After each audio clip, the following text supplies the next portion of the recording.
अस्सलाम वालेकुम। Welcome to agenda CSS. मैं हूं सकलैन जमल और आज हम डिस्कस करेंगे एवरीडे साइंस के बारे में। आप लोगों ने मुझसे काफ़ी कहा था कि सारे पोर्शंस के बारे में बारी बारी आप हमें बता दें। तो पाकिस्तान स्टडीज़ और इस्लामियात रहता है, आई थिंक वो आप लोग खुद कर सकते हैं। अगर नहीं तो आप मुझे इस वीडियो के कमेंट्स में बता सकते हैं कि उसके बारे में भी मैं आपको गाइड कर दूँ। तो मैं ट्राई करूँगा कि उनके ऊपर भी वीडियोस बना दें। बाकी इससे पहले हमने मैथ्स के बारे में डिस्कस किया था। जिन लोगों ने वो वीडियो नहीं देखी जाकर वो देख सकते हैं। और अगर मुझे 20 25 30 एटलीस्ट सीरियस स्टूडेंट्स मिलते हैं जो कि कमेंट्स कर देते हैं कि जी आपको लेक्चर्स चाहिए मैथ्स के, तो मैं आपके लिए मैथ्स के लेक्चर्स बना के अपलोड कर दूंगा ताकि आप लोग एफआईए की तैयारी अच्छी तरीके से कर सकें। मुझे पता है कि काफ़ी सारे लोगों का मैथ्स वीक होता है, सो उनके लिए मैं इतना कर सकता हूँ कि उनको मैथ्स के लेक्चर्स प्रोवाइड किए जाएँ और प्रैक्टिस मटेरियल भी मैं दे दूँगा।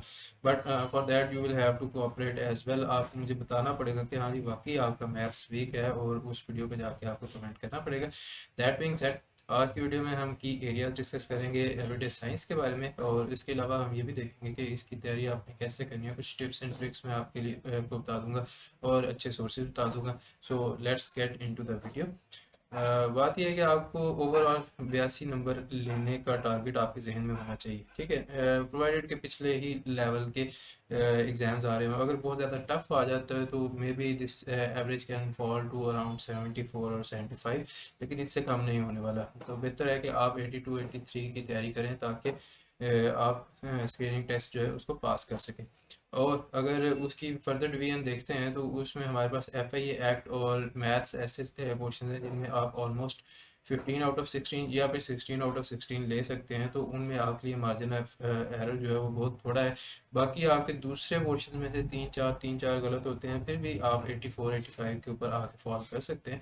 तो मेरी रिकमेंडेशन यही है कि कुछ एरियाज अपने ऐसे रखें कि जिनमें आपने 100/100 यानी 100% लेने हैं।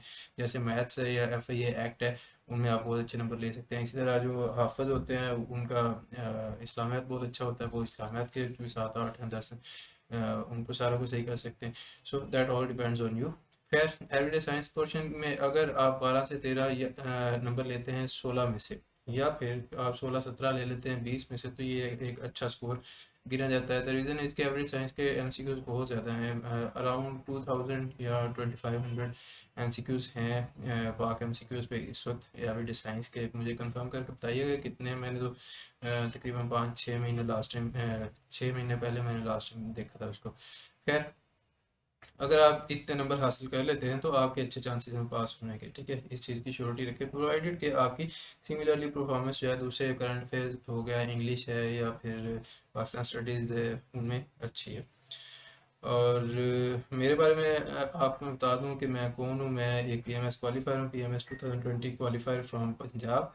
आई एम एडी एफआईए क्वालिफायर, जिसके लिए आप लोग अप्लाई कर रहे हैं, जिसकी वजह से आप मुझे बार बार मजबूर कर रहे हैं कि वीडियोस बनाएं और हमें गाइड करें। तो I am an AD FIA qualifier twice. 2019 का केस था, उसमें 81 मार्क्स थे। और जो 2021 वाला है जिसका रिसेंटली नवंबर में रिजल्ट आया था, उसमें 84 मार्क्स थे। और अब नया केस जो आ चुका है 2023 के एड में, उसकी वजह से आप लोग मेरे पीछे पड़े हुए हैं कि आपने 2 दफ़ा क्वालिफाई किया तो हमें भी बताएं कि किस तरह से करना है। तो मैं इस तरह से करना है। इसके अलावा मेरी गाइडेंस की वीडियोस इसी प्लेलिस्ट में भी मिल जाएंगी, इस चैनल पे भी मिल जाएंगी। आप इस चैनल पे जुड़े रहिए, काफ़ी सारा इंफॉर्मेशन और अच्छा स्टफ जो है मैं आपके लिए लेके आता हूँ।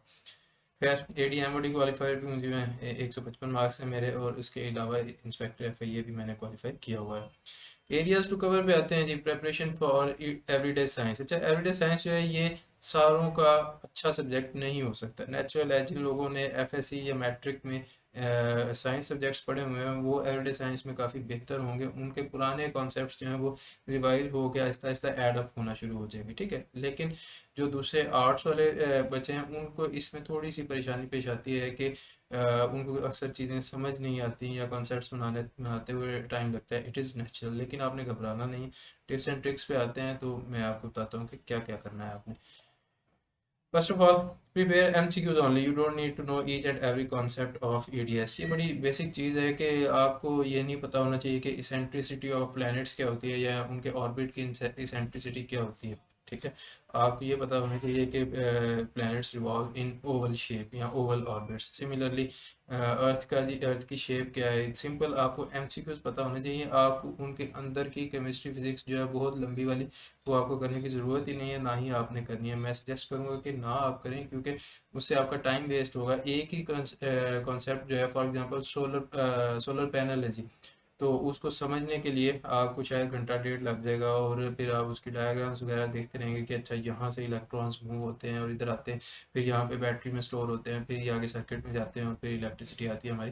तो इतना सारा करने की बजाय अगर आप उस टाइम में उसी एमसीक्यू को 3-4 दफ़ा कर लेते हैं और उसके अलावा 5-6 दूसरे एमसीक्यूज याद कर लेते हैं, तो वो आपकी प्रोडक्टिविटी बेहतर है as compared to the person के जो हर एमसीक्यू के ऊपर रुक रुक के गूगल कर रहा है, वीडियोस देख रहा है, सारा कुछ कर रहा है। वो लंबी तैयारी, आई do not recommend that for these one paper MCQs. Just focus on your preparation, MCQs based तैयारी करें और स्मार्ट तैयारी करें। Read the correct answers only, if you read them all you will get confused. ये एक बड़ा important और interesting point है कि जी जब आपने याद करने हैं एमसीक्यूज, अगर तो वो वन लाइनर फॉर्म में, वेल एंड गुड, आप उनको सिंपली पढ़ेंगे, 2-3 दफ़ा पढ़ेंगे, आपको याद हो जाएंगे। लेकिन अगर एमसीक्यूज फॉर्म में आते हैं तो स्टूडेंट क्या करता है कि स्टेटमेंट पढ़ी, उसके बाद जो चार के चार ऑप्शन हैं, उन चारों को बार बार पढ़ रहे हैं, चारों को बार बार देखने की कोशिश कर रहे हैं, ये क्या है, ये क्या है, ये क्या है, ये क्या है। तो उससे आप खुद कंफ्यूज हो जाएंगे, उससे आपके जहन में थोड़े से डाउट्स आ जाएंगे। जब भी आपके सामने वो क्वेश्चन आएगा तो आपके जहन में चार के चार जो आंसर्स हैं वो घूमना शुरू हो जाएंगे, ठीक है। तो आप उधर, you don't want to be confuse दे। क्या है, आपने सेम एक आंसर है, उसको आपने 2-3 दफ़ा दोहरा लिया, तो जब आप एग्जाम में जाएंगे तो सिमिलर आंसर जब उधर लिखे हुए नजर आएंगे तो आपके जहन में एक आवाज़ गूंज रही होगी कि मैंने ये वाला आंसर जो है 2-3 दफ़ा पढ़ा था, वो आंसर आपका होगा, ठीक है। तो उस वक्त घबराना नहीं है। यही वजह मैं कह रहा हूँ कि सिर्फ और सिर्फ जो करेक्ट आंसर है उसके ऊपर फोकस करें, सिर्फ उसी को पढ़ना है आपने। दूसरे आंसर जो हैं उनको एक्सप्लोर करते हुए नहीं निकल जाना, वो दूसरे एमसीक्यूज में अलहदा से आएंगे, उनको अलहदा से पढ़ना है, कोई मसला नहीं।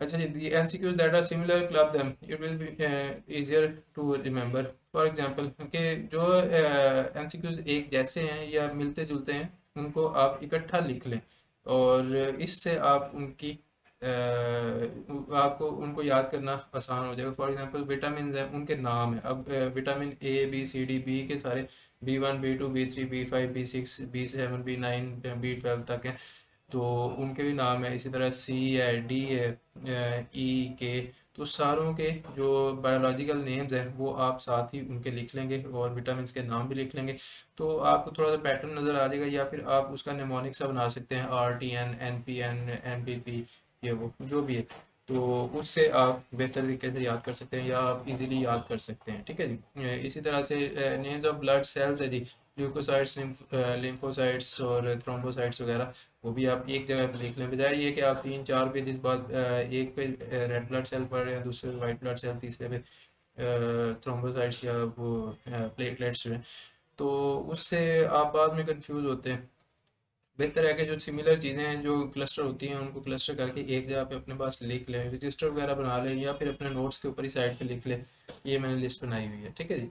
तो ये है, और कुछ आपके लिए लाइक शॉर्टकट्स भी हो सकते हैं, या फिर आपने याद करने के लिए अपने जहन में बिठा सकते हैं। फॉर एग्जांपल यूनिवर्सल डोनर और यूनिवर्सल रिसीवर जो है, उसके बारे में बड़ा आता है, तो उसके बारे में आप ये कर सकते हैं कि उसका भी एक निमोनिक बना लें। ABR आप बना सकते हैं, यानी कि अब्दुल रहमान जो है, ठीक है। तो that is ABR, Abdul Rahman. R stands for receiver. I hope कि I'm not wrong here. So these types of mnemonics can help you a lot. ये छोटे छोटे ट्रिक्स हैं, आप ये बना सकते हैं अपने लिहाज से। कुछ और भी हैं, खैर वो मैं साथ साथ शेयर करता जाऊँगा। अच्छा, the red circle policy can help you prepare more efficiently. You may need to read 3 times to cover 80% of the MCQs। अच्छा, रेड सर्कल पॉलिसी क्या है मेरी?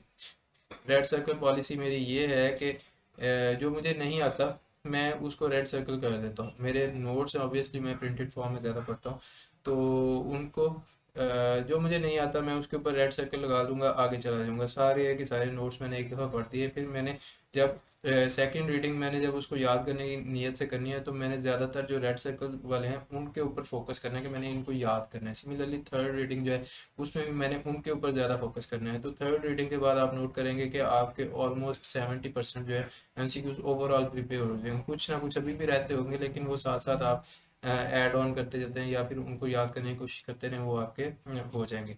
ठीक है जी। और take a primary source and believe in it. Next, supplement it with secondary sources, it will help you in revision as well as addition of MCQs for comprehensive preparation. Primary source का क्या मतलब है जी, कि मेरा एक source है जिसके ऊपर मैं बिलीव करता हूँ कि ये सबसे अच्छा सोर्स है। ठीक है, जिससे मैं प्रिपेयर कर रहा हूँ, that is my primary source. उसके उसमें से कुछ चीज़ें मैं निकाल के लिख भी लूँगा, उसके ऊपर रेड सर्कल भी करूँगा, सारा कुछ करूँगा। और उस द कंडीशन इज़ कि वो सोर्स अच्छा होना चाहिए, उसमें से पहले भी क्वेश्चंस आ चुके हों और काफ़ी सारे एमसीक्यूज हों। ये ना हो कि चाहे सिर्फ 100 एमसीक्यूज हैं, 100 के 100 पहले आए हुए हैं तो ये अच्छा सोर्स है, नहीं। That is fools paradise. आपको कोई 2000-2500 एमसीक्यूज वाला सोर्स चाहिए जिसमें से काफ़ी सारे एमसीक्यूज पहले आ चुके हैं। वो आपके लिए अच्छा सोर्स हो सकता है। मोस्ट प्रोबेबली वहीं से एमसीक्यूज आपके उठाए जाते हैं। ठीक है, तो उधर से आप प्रिपेयर करना शुरू करें, उसको प्रिपेयर करें, 2-3 दफ़ा करें। फिर बाद में आपके सेकेंडरी और टर्शियरी सोर्सेज हैं, उनको आप ऐड ऑन कर सकते हैं। लाइक सेकेंडरी सोर्स जो है उसमें से थोड़े बहुत आप ऐड करेंगे या फिर और रिवाइज करेंगे। ठीक है, कुछ ना कुछ आपके ऐड भी होंगे और रिवाइज भी होंगे। थर्ड जो सोर्स है वो आप छोटा कोई सोर्स रख सकते हैं, like most repeated questions in EDS, उसको आप जस्ट रिवीजन के लिए कर दें। अब समटाइम्स ये भी होगा कि जो थर्ड टर्शियरी सोर्स है उसमें से भी कुछ नए एमसीक्यूज निकल आएंगे, तो आप देखेंगे प्राइमरी एमसीक्यूज में भी जो है उनमें भी कुछ ना कुछ 2-4 एमसीक्यूज ऐसे थे जो कि पास पेपर में आए हुए थे लेकिन उसमें नहीं थे। ठीक है, लेकिन आपके तीसरे सोर्स में जाके आपको मिल रहे हैं। तो ये सारा कुछ ऐड ऑन होके आपकी एक बहुत अच्छी तैयारी की तरफ जाता है। तो मैं रिकमेंड करूंगा कि आप 3 सोर्सेज कर लें, दैट शुड बी सफिशिएंट। बाकी रिलायबल सोर्सेज पे आते हैं जी। फर्स्ट ऑफ ऑल पाक एमसीक्यूज जिंदाबाद। मैं हमेशा से पाक एमसीक्यूज का फ़ैन रहा हूँ क्योंकि इसी ने मेरे सारे टेस्ट पास करवाए हैं। मेरा मेजर सोर्स पाक एमसीक्यूज ही है। ठीक है, ज़्यादातर टेस्ट के लिए। लेकिन मैं इसमें दूसरी चीज़ें ऐड करता रहता हूँ। मैं पीपीएससी मॉडल पेपर्स ऐड करता हूँ, मैं एफपीएससी मॉडल पेपर्स ऐड करता हूँ, मैं कारवान जीके से एमसीक्यूज ऐड करता हूँ, मैं वन पेपर एमसीक्यूज की जो इम्तियाज शायद की लाता था बुक है, सेक्शन वाइज है उसमें, इस्लामियात, पाकिस्तान स्टडीज़, पीडीएस वगैरह, मैंने वो भी ऐड की है। ठीक है, और इसी तरह फिर दूसरे पीडीएफ्स हैं जो कि मैंने पढ़े हुए हैं, तो मैंने वो भी ऐड किए हैं। इसी तरह का एक पीडीएफ ये है जी, GK notes PDF. GK notes FPSC BPSC के नाम से गूगल ड्राइव में पड़ा हुआ है, आप लोगों को पता है, वो सामने सामने ही है। बाकी तो सारे फोल्डर्स बने हुए हैं लेकिन सामने एक ही पीडीएफ पड़ा हुआ है। वो मैंने इसीलिए सामने रखा है क्योंकि ये ज़्यादा इंपॉर्टेंट है, तो ये आप लोगों को अच्छे तरीके से कर लेना चाहिए। So these are my major sources. Pak MCQs मेरा मेजर सोर्स है पहला। फिर जो जीके नोट्स पीडीएफ है, इसके एंड पे जाके आपको ईडीएस और कंप्यूटर भी मिलता है। ठीक है जी, तो दैट इज ऑल्सो देयर। अच्छा, हमने एरियाज टू कवर नहीं किया, चले मैं एरियाज टू कवर पे बाद में आता हूँ। खैर, डॉन एमसीक्यूज है जी, इधर से भी आप कर सकते हैं, लेकिन ये मोस्टली पास पेपर से एमसीक्यूज उठा के देता है और इतने ज़्यादा एमसीक्यूज नहीं है, इसलिए I do not recommend it much. Karwan ji के एमसीक्यूज इसमें भी थोड़े हैं एमसीक्यूज, लेकिन ये आपका ऐड ऑन के लिए अच्छे हैं, सेकेंडरी या टर्शियरी सोर्स के लिहाज से। इसी तरह पीपीएससी मॉडल पेपर्स आप तैयार करते हैं जी पीपीएससी वगैरह के टेस्ट के लिए, तो उनमें जितने एमसीक्यूज आते हैं अक्सर उनमें से भी लेके पाक एमसीक्यूज पे ऑलरेडी पोस्ट हुए हैं, जो नहीं भी हुए हुए आप उधर से भी याद कर सकते हैं। तो ये इतनी डाइवर्स तैयारी से आपकी एक अच्छी तैयारी हो जाती है जो कि आपको पास करने में हेल्प करती है। मेजर एरियाज पे आते हैं जी कि ईडीएस में एरियाज कौन कौन से होते हैं। फर्स्ट ऑफ ऑल वी है बायोलॉजी, सबसे बड़ा एरिया यही है बायोलॉजी। और मेरा भी कुछ स्ट्रॉन्ग नहीं है, मेरा इंजीनियरिंग का बैकग्राउंड है, लेकिन क्या है कि मुझे पता है हर सब्जेक्ट का, हर पेपर का मिजाज अलग है। बायोलॉजी जो है ज़ाहिर है अब मैं उसकी डायग्राम्स बना के माइटोकॉन्ड्रिया, गोल्जी बॉडीज़ वगैरह नहीं निकालना शुरू कर दूंगा। मैं क्या करूंगा, जो एमसीक्यूज दिए हुए हैं उनको अंडरस्टैंड करूंगा, उनके राइट आंसर्स जो हैं उनको याद करने की कोशिश करूंगा। This is what exactly what I do. और यही वजह है कि ऑल्दो मैंने बायोलॉजी ज़्यादा नहीं पढ़ी हुई है, but still I am able to solve this question. Similarly chemistry है, केमिस्ट्री मैंने खैर काफ़ी पढ़ी भी हुई थी, एफएससी तक पढ़ी हुई है, but still there are certain things जो कि मुझे नहीं भी आती, तो मैं यहाँ पे याद करता हूँ। तो आपने इनको याद करना है, आपने उनको समझने की कोशिश नहीं करनी। सबसे बड़ा पोर्शन होता है बायोलॉजी का, यही इसी के थोड़े से कॉम्प्लिकेटेड या फिर अजीबोगरीब से नामों वाले भी आ जाते हैं, जिनकी वजह से लोग घबरा जाते हैं। बाकी सारे थोड़े से आसान होते हैं। लाइक फिजिक्स है, उसमें फोर्स है, इनर्शिया है, अपना सेंट्रीपिटल फोर्स, सेंट्रीफ्यूगल फोर्स वगैरह, ग्रेविटेशन फोर्स, ग्रेविटेशन एक्सीलरेशन क्या होती है, आइंस्टाइन की मैथ एनर्जी इक्वेशन क्या है। तो इस तरह के एमसीक्यूज हैं, आसान है थोड़े से। फिर है जी एनवायरमेंटल साइंस, इसमें से पोल्यूशन आ जाती है, स्मॉग आ जाते हैं, नेचुरल हैजर्ड्स आ जाते हैं, यूट्रोफिकेशन आ जाती है, वो क्या होती है, बायोडाइवर्सिटी क्या चीज़ है, सारा कुछ है। फिर फूड साइंस है जी, कि कार्बोहाइड्रेट्स, फैट्स, प्रोटीन्स, उनकी कैलोरीफिक वैल्यू कितनी होती है एक पर ग्राम। और इसी तरह से फिर डिजीज़ के बारे में क्वेश्चन आ जाते हैं कि vitamin A, vitamin B, vitamin C वगैरह, इनकी डेफिशिएंसी की वजह से कौन सी डिजीज़ हो सकती है। एस्ट्रोनॉमी और सोलर सिस्टम पे बहुत सारे सवाल आते हैं। बड़ा अहम पोर्शन है कि जुपिटर के कितने मून्स हैं, सबसे बड़ा प्लेनेट कौन सा है, सेकंड बिगेस्ट प्लेनेट कौन सा है, कौन से प्लेनेट के अराउंड रिंग्स हैं, और कोल्डेस्ट प्लेनेट कौन सा है, तो कौन से प्लेनेट की मोशन ईस्ट टू वेस्ट है या वेस्ट टू ईस्ट है, ये भी पूछा जाता है। तो इसके भी आपको अच्छे तरीके से तैयार करने चाहिए। इसी तरह फिर स्टार्स के बारे में, गैलेक्सीज के बारे में, नियरेस्ट गैलेक्सी है, सबसे बड़ा गैलेक्सी है, ऑलमोस्ट कितने गैलेक्सीज हैं, एज ऑफ यूनिवर्स कितनी है, एज ऑफ अर्थ कितनी है, एज ऑफ सन कितनी है। इस तरह के ढेर सारे एमसीक्यूज आपको इस तरह के सेक्शंस में मिलेंगे, तो वो आपने अच्छे तरीके से तैयार करने हैं। एनर्जी सोर्सेज में आपके पास रिन्यूएबल और नॉन रिन्यूएबल का फ़र्क आ जाता है, और उसके अलावा हर एक की डिफरेंट डायमेंशन हो सकती है। लाइक कोल है, उसमें कोल से जो एनर्जी प्रोड्यूस होती है उस वो ज़्यादा पोल्यूशन वाली है। कोल की टाइप्स कौन सी होती हैं, बिटुमिनस कोल है, एंथ्रासाइट है, लिग्नाइट है, कौन सा है। ठीक है जी। फिर है जी इंफॉर्मेशन टेक्नोलॉजी, ये आईटी ज़्यादातर जो है आपकी स्पेस सेटेलाइट्स वगैरह, और उसके अलावा computer, mobile phones, fibre optics वगैरह, कम्युनिकेशन, सोशल मीडिया, इस सारी चीज़ के बारे में आता है। एंटीवायरस, वायरस वगैरह के बारे में आ सकता है। तो ये सारे एरियाज़ हैं, आपने कवर करने होते हैं, और ये आपको सारे मिक्स फॉर्म में पाक एमसीक्यूज़ में इजीली मिल जाते हैं। बाकी आप उसमें ऐड ऑन कर सकते हैं। And I hope that this was helpful for you. If it helped you, if it cleared your doubts, if it motivated you to score higher in everyday science portion, please drop a like and comment here. And I'll see you in the next video. Take care. Allah Hafiz.